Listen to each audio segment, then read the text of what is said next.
সরকারি চাকরি খুঁজছেন অথচ বড় টেবিলে মন বসতে চায় না, এরকম কি হয়? আসলে এরকম হলে আপনার জন্য সরকারি চাকরিটা না। কেননা সরকারি চাকরির জন্য আপনাকে প্রচুর পরিমাণে পরিশ্রমী হতে হবে। আমরা সবাই জানি কি পরিমাণ কম্পিটিশন, একটা সিটের বিপরীতে কত ছেলে মেয়ে লড়াই করে। আর অনেকের তো প্রায় বয়স শেষের পথে, তারা কিন্তু অনেক বছর ধরে ট্রাই করে যাচ্ছে। তো নতুনদের জন্য একটু টাফ হলে হতেও পারে।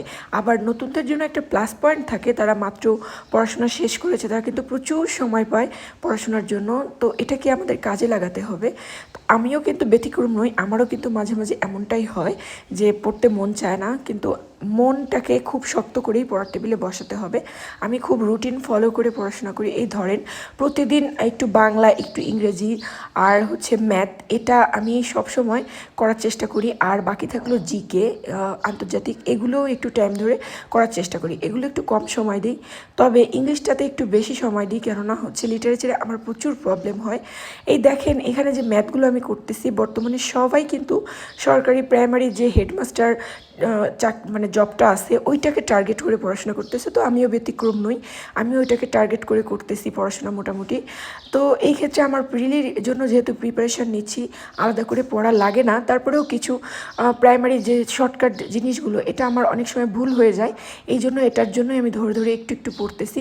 এরকমটা অনেক সময় হয়েছে যে আমি অনেক বড় বড় ম্যাথ অনায়াসে সলভ করে ফেলতেছি, কিন্তু অনেক ছোট ছোট ট্রিকি ম্যাথগুলো কৌশল অবলম্বন করে যে করতে হয়, এটা আমি পারতেছি না। এরকম কি কারোর সাথে হয়? অবশ্যই কমেন্টে জানাবেন।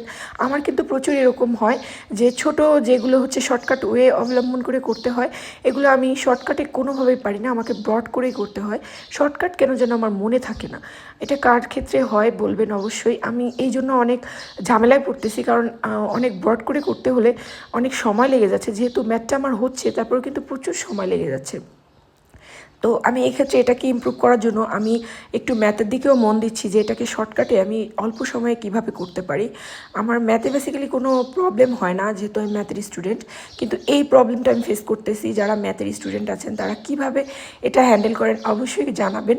আর প্রাইমারির জন্য যে বইগুলো বাজারে বেরিয়েছে সেগুলো থেকে কিন্তু আমরা একটু ফলো করতে পারি, কেননা এখানে সিলেবাস ওয়াইজ সুন্দর মতো হচ্ছে সব কিছু দেওয়া থাকে। এই যে আমি একটা পুরাতন বই ফলো করতেছি, চিন্তা করতেছি যে একটা নতুন কিছু আবার পরীক্ষার আগে আগে নিয়ে নিব কিনা।